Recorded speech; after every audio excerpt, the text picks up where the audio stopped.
And క్లైమాక్స్‌లో చూసారా మీరు? చేతులు, కాళ్ళు కట్టేస్తారు. ఓన్లీ పళ్ళతోటి చంపేస్తాడు మనోడు. పళ్ళతోటి అంటే గాయాలు చేసి వాళ్ళనైతే దెబ్బ కొడతాడు. ఎందుకు తెలుసా? అంటే పాన్ మసాలా వేసుకొని పళ్ళు బలంగా తయారయ్యాయి మనోడియి. అప్పుడు కూడా పాన్ మసాలా యేసుకొనే ఎళ్తాడు. సో, ఆ పాన్ మసాలాతో కొరికేసరికి ఆ గబ్బుకు చచ్చిపోయి ఉంటారు వాళ్ళందరూ. వామ్మో! పాన్ మసాలా తూ తువే అని భయపడుంటారు వాళ్ళు. సో, పాన్ మసాలాతో కూడా చంపేయవచ్చని మొదటిసారి నిరూపించిన 'పుష్పరాజ్‌కు జై హింద్'. 'పుష్ప 2' హిందీలో చూసుకుంటే ఇండస్ట్రీ హిట్ అండ్ కర్ణాటకలో చూసుకుంటే బ్లాక్ బస్టర్ అండ్ తెలుగులో చూసుకుంటే బ్రేక్ ఈవెన్ అవ్వబోతుంది. తమిళ్‌లో చూసుకుంటే ఫ్లాప్‌కి దగ్గరలో ఉంది. కేరళలో చూసుకుంటే డిజాస్టర్ అయిపోయింది సినిమా. ఈ కేరళలో చూసుకుంటే అల్లు అర్జున్‌కి అయితే సెపరేట్ ఫ్యాన్ బేస్ ఉంటుంది. మన తెలుగులో ఇక్కడ యావరేజ్ అయిన సినిమాలు కూడా అల్లు అర్జున్‌వి. అక్కడ బ్లాక్ బస్టర్ అయిన సందర్భాలు ఎన్నో ఉన్నాయి. అయినా కానీ 'పుష్ప 2' మీద ఇంత హైప్ ఉండి ఇండియా వైజ్‌గా ఇన్ని కలెక్షన్‌లు వచ్చినా కానీ కేరళలో మాత్రం డిజాస్టర్ అయిపోయింది సినిమా. ఈ 'పుష్ప 2' ఫీలింగ్ సాంగ్ ఉంటుంది కదా! స్టార్టింగ్‌లో ఒక చిన్న క్లిప్ అయితే వేస్తారు. మలయాళం వాళ్ళ కోసమే. వాళ్ళకైతే డెడికేట్ చేశారు. అయినా కానీ సినిమానైతే ఫ్లాప్ చేసేశారు. సో, ఈ సినిమా డిజాస్టర్ కావడానికి చాలా రీజన్స్ అయితే ఉన్నాయి. సో, వాటి గురించి ఇవాల్టి video. Number 1, Keshava narration missing in part 2. ఇప్పుడు పార్ట్ 1లో చూసుకుంటే కేశవ వాయిస్‌తో సినిమా స్టార్ట్ అవుతుంది.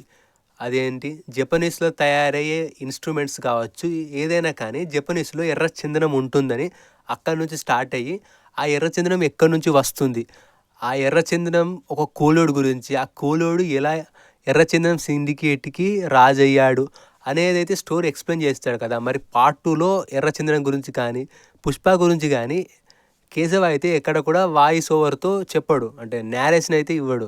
పార్ట్ 1లో ఇప్పించారు ఓకే. మరి పార్ట్ 2లో ఏమైంది? కేశవ బతికే ఉన్నాడు కదా! మరి ఎందుకు ఇప్పీయలేదు? మరి ఏమన్నా అంటే పార్ట్ 3లో చూపిస్తా అంటారు.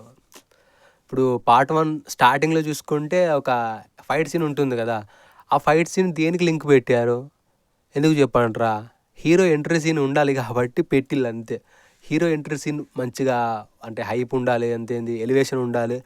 థియేటర్‌లో విజిల్స్ వేయాలి, చప్పట్లు కొట్టాలి, అదేంటి చించుకోవాలి, బట్టలు చించుకోవాలి అన్నట్టు సినిమా స్టార్టింగ్‌లో అయితే అదొక ఎలివేషన్ సీన్ పెట్టిల్లు. ఏమన్నా అంటే పార్ట్ 3లో దానికి కంటిన్యూయేషన్ ఉంటుంది అంటారేమో. ఆ పార్ట్ 3 రిలీజ్ అయినప్పుడు చూద్దాం. అది ఇప్పట్లో అయితే రిలీజ్ కాదు. మినిమమ్ 3 ఇయర్స్ అవుతది. లేకుంటే సుకుమార్ గారు అయితే సినిమాలే మానేస్తా అన్నట్టు అన్నాడు కదా! సో, చూడాలి మరి. నెంబర్ 2 చూసుకుంటే ఓవర్ ఈటింగ్ పాన్ మసాలా. మన 'పుష్పరాజ్' చూసుకుంటే సినిమాలో మొత్తం పాన్ మసాలే తినుకుంటూ ఉంటాడు. పార్ట్ 1లో ఒక 15 నిమిషాలు ఉంటది అంతే. పార్ట్ 2లో మాత్రం మొత్తం ఒక సాంగ్స్ అండ్ జాతర సీన్ వదిలేస్తే సినిమా మొత్తం అదే. 'పుష్పరాజ్' ఒక పర్టిక్యులర్‌గా ఒక సీన్‌కి యేసుకుంటే పర్లేదు గానీ, సినిమా మొత్తం యేసుకుంటే బాగోదు కదా! అండ్ క్లైమాక్స్‌లో చూసారా మీరు? చేతులు, కాళ్ళు కట్టేస్తారు. ఓన్లీ పళ్ళతోటి చంపేస్తాడు మనోడు. పళ్ళతోటి అంటే గాయాలు చేసి వాళ్ళనైతే దెబ్బ కొడతాడు. ఎందుకు తెలుసా? అంటే పాన్ మసాలా వేసుకొని పళ్ళు బలంగా తయారయ్యాయి మనోడియి. అప్పుడు కూడా పాన్ మసాలా యేసుకొనే ఎళ్తాడు. సో, ఆ పాన్ మసాలాతో కొరికేసరికి ఆ గబ్బుకు చచ్చిపోయి ఉంటారు వాళ్ళందరూ. వామ్మో! పాన్ మసాలా తూ తువే అని భయపడుంటారు వాళ్ళు. సో, పాన్ మసాలాతో కూడా చంపేయవచ్చని మొదటిసారి నిరూపించిన 'పుష్పరాజ్‌కు జై హింద్'. Number 3, Fahadh Faasil character. మనకు పార్ట్ 1లో చూసుకుంటే అంత హైప్ ఇచ్చి పార్ట్ 2లో గాలి తీశారు. ఇప్పుడు ఫహద్ ఫాసిల్ చూసుకుంటే కేరళలో అంటే ఒక హీరో. మన తెలుగులో అల్లు అర్జున్ ఎట్లనో కేరళలో ఫహద్ ఫాసిల్ అక్కడ హీరో. సో, ఆ హీరోకు అంటే ఎక్కువ ఎక్స్‌పెక్ట్ చేస్తారు కదా! మా హీరో ఇలా ఉంటాడు. పార్ట్ 1లో చూసుకుంటే కార్‌లో అక్కడ పడుకోవడానికి ప్లేస్ లేదని ఇద్దరిని చంపేశాడు కదా! సో, మరి పార్ట్ 2లో కూడా అలానే అదే రివెంజ్ క్యారెక్టర్ ఉంటుందని అనుకున్నారు. బట్ పార్ట్ 2లో చూసుకుంటే కమెడియన్ చేసేసారు సీదా. కమెడియన్ చేసేసి మంచి ఫన్నీ డైలాగ్‌లు పెట్టేసరికి సో, కేరళ వాళ్ళకు నచ్చలేదది. సో, వాళ్ళకు నచ్చకపోవడం వల్ల అక్కడైతే వాళ్ళు డిజాస్టర్ చేసి పడేశారు. Number 4, story changes. ఇప్పుడు 'పుష్ప' పార్ట్ 1 చూసుకుంటే ఎక్కువగా కలెక్షన్స్ వచ్చింది ఎక్కడ? నార్త్‌లో. కాబట్టి సో, వాళ్ళకు అనుగుణంగా వాళ్ళకు ఎక్కువగా నచ్చేలా అయితే స్టోరీనైతే చేంజ్ చేశారు. ఎగ్జాంపుల్ చెప్పాలంటే ఆ గుట్కా ఏసుకోవడం ఎవరికిష్టం? నార్త్ వాళ్ళకి ఎక్కువ ఏసుకుంటారు, ఎక్కువ వాడుతుంటారు కాబట్టి సో, వాళ్ళకి నచ్చేలా అయితే ఆ గుట్కా అయితే సినిమా మొత్తం పెట్టేశారు. ఇంకా కొన్ని మేనరిజమ్స్ అయితే సినిమాలో అయితే చేంజ్ చేశారు కాబట్టే సో కేరళ వాళ్ళకి నచ్చదు కదా. సో నార్త్ వాళ్ళకి పిచ్చగా నచ్చేసి ఇండస్ట్రీ హిట్ చేశారు. బట్ కేరళ వాళ్ళకి నచ్చక డిజాస్టర్ చేశారు. Number 5 no logics in movie. సినిమాలో చూసుకుంటే బోయపాటి లాగా అయితే ఆలోచించాడేమో సుకుమార్ గారు అయితే. ఇప్పుడు 2000 టన్నుల ఎర్రచందనం అయితే స్మగ్లింగ్ చేస్తారు కదా శెఖావత్ సార్కు తెలియకుండా. సో అది ఎలా చేస్తారంటే ఎడ్ల బండ్ల ద్వారా తయారు చేసి పంపిస్తారట. సో ఎడ్ల బండ్ల ద్వారా చేసి పంపించాలంటే 2000 టన్నులు కాదు 4000 టన్నులు పడుతుంది. ఎందుకంటే ఆ షేప్కు రావాలి కదా. సో అలా తయారు చేసేలోపే సగం ఒడిచిపోతుంది.